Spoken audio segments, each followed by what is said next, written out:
ننګ صاحب سلام او وخت مو په خیر، ستړي مه شئ. سلامت سلام وړاندې کوم تاسو ته ټولو. مننه. کور مو ودان ښاغلی ننګ چې زموږ بلنه مو ومنله. غواړم په لومړي سر کې د ولسمشر غني د سفر په تړاو له تاسو څخه وپوښتم چې رښتیا هم په دغسې یو حساس وخت کې د دغه سفر هدف څه کیدلی شي او هلته چې دوی له افغان پلاوي سره ګوري نو څه فکر کوي چې څه سپارښتنې به یې له ځانه سره وړي؟ سفر اگر چې په رسمي اعلامیې کې د افغانستان او د قطر د هیواد دواړه مسایل راغلي دي چې البته کویټ ته خو سفر هم ده چې هلته د دعا لپاره ځي د شیخ جابر صباح د فاتحې لپاره، او قطر ته زما په نظر باندې چون اجنده بله نشته په سیمه کې او په افغانستان کې. عمده اجنده همدا د مذاکراتو د صلح خبرې دي او دغه اوسنۍ تقریبا یو نوه بنبست چې په نسبي توګه محسوسیږي د دې د ماتولو لپاره هم نړیوالې هڅې شروع شوي دي. نو افغان رئیس جمهور هم دغه راپور به اخلي د احوال، اول ته به له مشرانو سره دولتي د قطر له امیر سره او د صدر اعظم سره له دغه مشرانو سره چې دوی ګوري، انشاءالله ډیر به په تسهیلي چارو باندې د دوی حمایت او مرسته غواړي. بله، خو اوس مهال چې دغه سفر ترسره کیږي له افغان پلاوي سره لیده کاته لري. تېره ورځ هم ریپورټونه مو ترلاسه کړي وو چې له امریکایي لوري څخه هم غوښتنه شوې ده چې باید دلته منځګړیتوب وکړي ځکه چې خبرې یو څه ناڅه ځنډېدلې دي. خو دا چې طالبان وایي چې په لومړي سر کې پرېکړه پر دې شوې چې منځګړي ته هیڅ ضرورت نه لیدلی کېږي، د افغانانو خپله مسله د خپل افغانان به یې حل کوي. څه فکر کوي چې دلته به ولسمشر افغان پلاوي ته څه ډول سپارښتنې ولري؟ آیا د نرمښت په تړاو به هم یو څه ناڅه دلته شریک شي یا دا چې نه افغان حکومت تر ډیره په دې خبرو کې نرمښت ښودلی دی؟ زما په نظر مشکل د افغان لوري طرف ته نسته، یعنی په هیڅ مباحثو کې چې هغوی ته سپارښتنې وسي.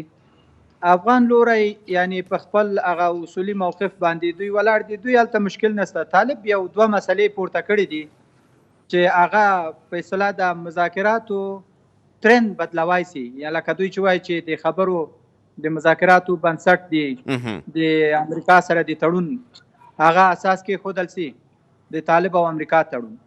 داسې حال کې چې افغان حکومت دغه تړون طرف نه و. دومره مسله دا ده چې طالب په دې باندې ټینګار کوي. زما په نظر تر ټولو اصولي او منطقي مسله دا ده چې ولې په دیني مبانیو باندې دوی تاکید نه کوي. مثلا د صلح د خبرو اساس د طرفینو ترمنځ قرآن کریم او حدیث ده، یعنی دا به مسله حل سي د قرآن حکم ده چې صلح وکړي نو هم به طالب ته د قبول وړ وي هم به افغان حکومت ته، نو دې کې مسله مشکل نشته. زما په نظر دغه غوټه خلاصېدای سي که په قصدن یې غوټه نه کړي. بله، خو اوس مهال که چیرته دلته دغه اختلافونو ته موږ او تاسې وګورو، کابو 25 ورځې د تېرېدو په حال کې دي، اما وروستۍ اجنډا نه ده مشخصه شوې چې په اساسي مسایلو بحث وشي چې دلته یو هم د اوربن مسله ده. د اوربن په تړاو باندې هم طالبان خپل ملاحظات لري. څه فکر کوي چې افغان لوری به څومره پر دې برلاسی شي چې په لومړي سر کې د اوربن مسلې باندې بحث او خبرې اترې وکړي او اوربن دې دلته ټینګ شي؟ زما په نظر په خپله تر کومه ځایه چې زه طالب سره بلد یم او د دوی هغه پوتنسیلونو ته ګورو چې دی څه لري، کومې قطعې او کوم کارتونه چې د ده په لاس کې دي، دی نور څه نه لري. نو پرته له جګړې نه دغه د امریکا سره په 12 دوره مذاکراتو کې دوی د هارډ سټیج نه له امریکا سره مذاکرې وکړې، یعنی د سخت په اصطلاح سختې ژبې نه. هغلته دوی ورته غاړه کېښودله ځکه دوی سرټمبګي کوله. معنی دا ده چې له سرټمبه سره خو به ته چې ته ورته لاره یو نسې نو خو بیا خو بنبست ده. نو دوی غواړي چې په همدې روش باندې هغه په اصطلاح مذاکرات په خپل نفع راوڅرخوي. په داسې حال کې چې د نرم روش چې ده په افغانستان کې په دودیزه توګه زموږ بومي روشونه چې دي هغه د نرم روش دي، یعنی غوږ هم کېږده، خبر هم واوره، منطق هم واوره، بیا هم ونه چې کوم حق مسله وي هغه باید ومنې. یو طرفه خواهشات او فرمایش ورکول لکه امریکا ته چې ورکړل هغه شاید د افغان حکومت لوري ته منلو وړ هم نه وي. نو د دوی لپاره یو وسله چې تر اوسه یې د کار ترې اخیستې د هماغه سخت روش لپاره او دوی پکې ځان بریالی احساسوي، نو هغه دا ده چې جګړه یې ساتلې ده. دوی اوربند نه کوي. بله خو اوس مهال که چیرته اوربند نه ترسره کیږي نو د ولسونو غوښتنه په لومړي سر کې هم دا ده چې حکومتي مرکچي پلاوي هم له طالبانو سره مطرح کړې ده. خو آیا د دې فکر طالب سره نشته دی که زه د مذاکراتو کې یوې پایلې ته رسېږم سبا ورځ که زه غواړم چې خپل حکومت ولرم په دې ولسونو باندې حکومت کوم، آیا د ولسونو په زړونو کې د دوی دغه جګړې لا هم کرکې ته لاره نه هواروي ستاسې په اند، یا دا چې نه طالب په بلې ایډیالوژۍ ده او په بل فکر دی چې دلته به دوی د جګړې ته دوام ورکوي او هلته خبرو ته؟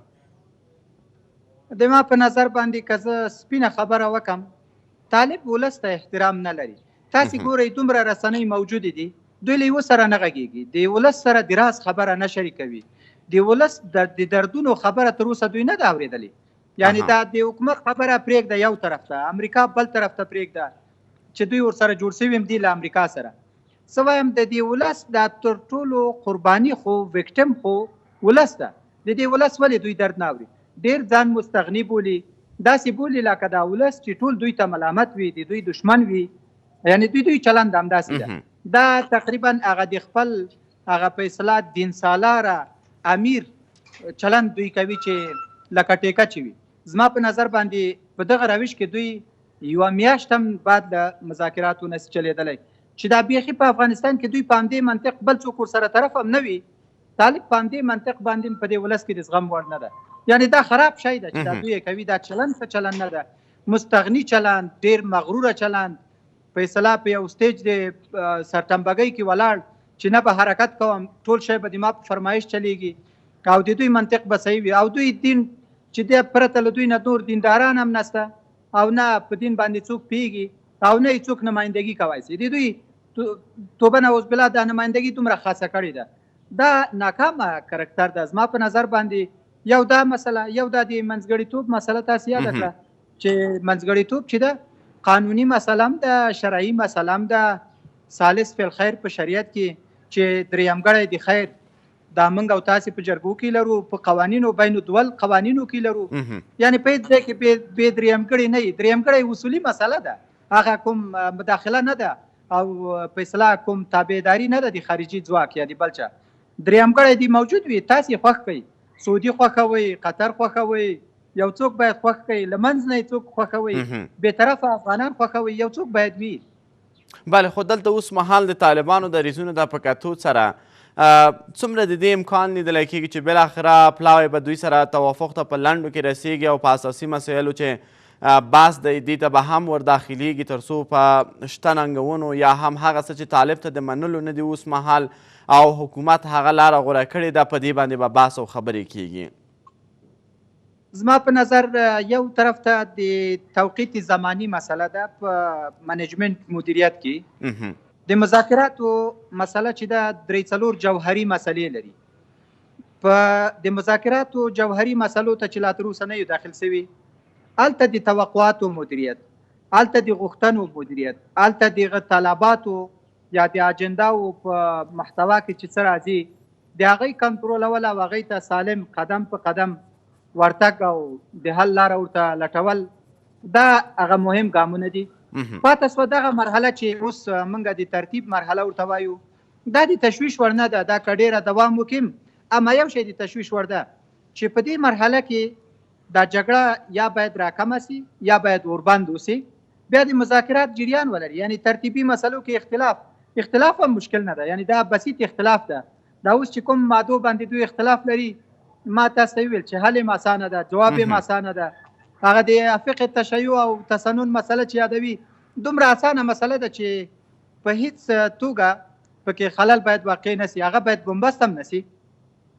هغه یې ویلي دي چې د اختلاف په صورت کې به مراجعه که فقهي مسله پیښېدله نو فقه حنفي ته به کېږي. د افغانستان په قوانینو کې هم دا ده، مګر که چېرته ضروري وي یا لازمه وه نو د فقه تشیع مراجعه په احوال شخصي اهل تشیع په ارتباط باندې که چېرته واقع کېدله نو هغلته به مراجعه کېږي. دې کې څه خبره ده؟ خو خلاصه خو اوس په دې مرحلې کې هم ځینې سرچینې یادونه کوي چې پرمختګ لیدلی کېږي، خو یوه مسله دا ده چې د نظام نوم دی. دلته افغان حکومت پر جمهوریت باندې ټینګار کوي او طالبان وایي چې نه، دلته باید اسلامي نظام وي لا هم د اسلامي نظام غوښتنه کوي څه فکر کوئ چې دغه مسله څومره ژوره ده او څومره تر بحث لاندې باید ونیولی شي چې رښتیا هم افغان ولس لپاره د نظام نوم مهمه دی یا دا چې نه هغه کارکړنې چې په هغه نظام کې ترسره کیږي زما په نظر اوس هم دا د دې وخت نه ده په دې سټیج کې دا به په مذاکراتو کې چې مذاکرات کیږي او بعد له مذاکراتو کله چې نتیجې ته موږ رسیږو بیا به نوعیت د نظام باندې بحث کیږي یعنی زما په نظر باندې نوع د نظام باندې بحث کول سالم اکاډمیک او انساني بحث ده کوم رقم نظام او البته د دې لپاره بیا رویشونه دي چې کوم ته چې مثلا امارت غواړي دا ته ریفرنډوم پکار ده دې ته انتخابات پکار دي دې ته د ولس رایه پکار ده د جمهوریت نظام اوس قانون تصویب کړی ده دغه قاعده موږ لرو چې الاصل علی ما کان یبقى علی ما کان یو شی چې په خپل حالت کې ده هغه باید پاتې سي القدم یبقى علی قدمه دلته اوس مثلا دوی تعامل دولت سره ده چې هغه جمهوری دولت ده او همدا دولت ده چې طالبانو سره مذاکرې کوي دوی برابولي په دې کور کې به انضمام تر سره کیږي مشارکت به تر سره کیږي د همدې چتر تر لاندې بیا که طالب ته راغلی سوله دې وکړه بیا ته غواړې چې د نظام او سیستم د ساختارونو په بدلون کې کار وکړي هغه بیا د ولس مراجعه ده او قوانینو ته مراجعه ده هغه مصلحت ته به مراجعه کوو مصلحت په کوم یو کې ده نړۍ ته په کوم یو پیژني داسې خو نه ده چې ته په یو افغانستان کې یو غار کې یو کور جوړوي دا خو نړیوال کلی ده دلته به ډېرې رابطې نړیوال نزاکتونه نړیوال قوانین دغه ټول د اساطیر باید په پام کې ونیول شي مننه کوم ښاغلی ننګ